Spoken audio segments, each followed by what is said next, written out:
देशद्रोही अंधभक्तों और भाजपाइयों के मुताबिक भारत के नागरिकों को जंजीरों में बांधकर पूरे भारत को बेइज्जत करने वाला अमेरिका सही कर रहा है। भारतीय नागरिकों के अपमान पर नेहा सिंह राठौर हुई आग बबूला। राष्ट्रपति बनने के बाद ट्रंप ने भारत के साथ जो व्यवहार किया उससे भारतीयों में गुस्सा है, आक्रोश है। पूरी दुनिया में भारत का डंका बज रहा है। ये दावा करने वाली बीजेपी सरकार को इससे ज्यादा शर्मिंदा शायद कभी नहीं होना पड़ा होगा जितना शर्मिंदा और जितनी बेइज्जती ट्रंप ने की है। अवैध तरीके से जो भारतीय अमेरिका में रह रहे थे, अब अमेरिका उनको भारत भेज रहा है।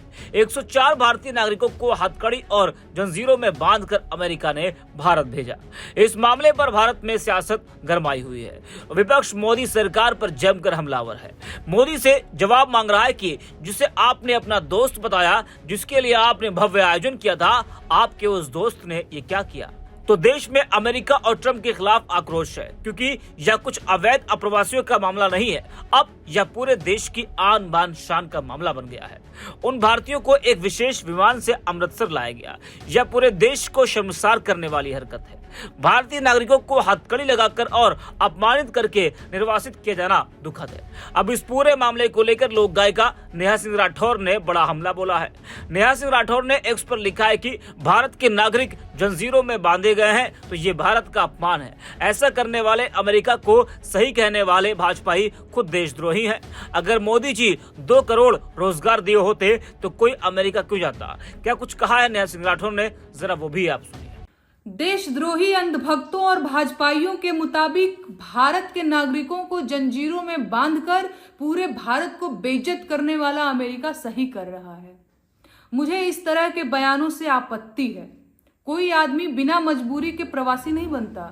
मैं बिहार से हूं और ये बात मुझे अच्छी तरह पता है कि रोजगार न होने पर ही कोई इंसान दूसरी जगहों पर जाता है और वहां अपमानित होकर भी दाल रोटी कमाता है, क्योंकि वो मजबूर होता है। बिहार के लोग मजबूर होकर कमाने के लिए परदेश भागते हैं तो इसकी जिम्मेदारी बिहार सरकार की है। उसी तरह भारत के लोग भी रोजगार की तलाश में मजबूर होकर अमेरिका भागे हैं तो इसकी जिम्मेदारी भी भाजपा सरकार की ही है। और अगर बिहार का आदमी दिल्ली मुंबई में अपमानित होता है तो इसकी नैतिक जिम्मेदारी बिहार सरकार को लेनी ही पड़ेगी। उसी तरह भारत का आदमी अगर अमेरिका में बेइज्जत हुआ है तो इसकी जिम्मेदारी भी मोदी सरकार को लेनी पड़ेगी। हाथ झटक कर भागने से काम नहीं चलेगा। मोदी जी जवाब दीजिए, क्या यही आपकी विदेश नीति है? तो सुना आपने, भारतीयों के अपमान को लेकर देश में एक नई बहस छिड़ गई है। विपक्ष बीजेपी और मोदी सरकार पर जमकर हमलावर है। विपक्षी दलों का कहना है कि जो लोग भारत को विश्व गुरु बनाने का सपना दिखा रहे थे वे अब क्यों चुप हैं। भारतीय नागरिकों को गुलाम की तरह हाथ में हथकड़ी लगाकर और अमानवीय हालत में भारत भेज दिया गया। विदेश मंत्रालय क्या कर रहा है? सरकार ने महिलाओं और बच्चों को इस अपमान से बचाने के लिए क्या किया है?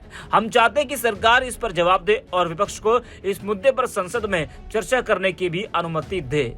वहीं विपक्ष के नेता ये भी कह रहे हैं कि काफी बातें की गई थी कि राष्ट्रपति ट्रंप और पीएम मोदी बहुत अच्छे दोस्त हैं, तो पीएम मोदी ने ऐसा क्यों होने दिया? क्या हम अपना विमान नहीं भेज सकते थे उन्हें वापस लाने के लिए? क्या ऐसा इंसानों के साथ व्यवहार किया जाता है? उन्हें हथकड़ी लगाकर और जंजीरों में भेजा गया है। विदेश मंत्रालय और पीएम मोदी को इसका जवाब देना चाहिए। तो विपक्ष लगातार इस पूरे मामले को लेकर मोदी सरकार पर जमकर हमलावर है।